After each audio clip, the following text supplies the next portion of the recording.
రామసేతు ఆనాడు రామాయణ కాలంలో లంకకి వెళ్తూ ఉన్నటువంటి సందర్భంలో వానరులతో కలిపి రాముడు కట్టినటువంటి వంతెన. అసలు సముద్రంలో రాళ్ళు అనేది అడుగును మునిగిపోతాయి, కానీ అవి తేలడం, వాటి మీద నుంచి అవతలకు వెళ్ళడం, ఆ తర్వాత యుద్ధం పూర్తయ్యాక వెనక్కి వచ్చేసాక ఒక్క బాణంతో ఆ రామసేతుని సముద్రం అడుక్కి ముంచేశారు అన్నటువంటిది పురాణాలు చెప్పేటటువంటి అంశం. అయితే అదంతా ఫేక్ నేరేషన్ తప్పించి ఏమీ లేదని వాదించే వాళ్ళు ఉన్నారు.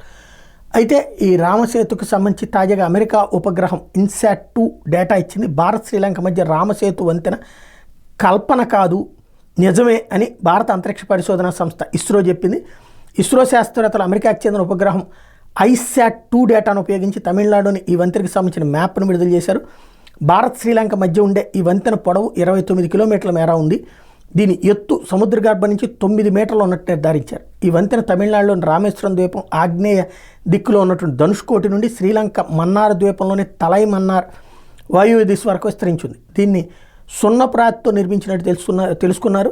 ప్రస్తుతం ఈ సేతు 99.98% నీటిలో మునిగుందని శాస్త్రవేత్తలు చెప్తున్నారు. దట్ మీన్స్ రామసేతు నిజం. సున్నప్రాయి అంటే ఆ రోజుల్లో ఆ రాయి అట్లాంటి దాన్ని వాడుండొచ్చు. ఓవరాల్గా చూస్తే రామసేతు నిజం, రామాయణం నిజం అన్నటువంటి నమ్మకాన్ని హిందువులకు మరోసారి తీసుకొచ్చి పెట్టినటువంటి అంశం.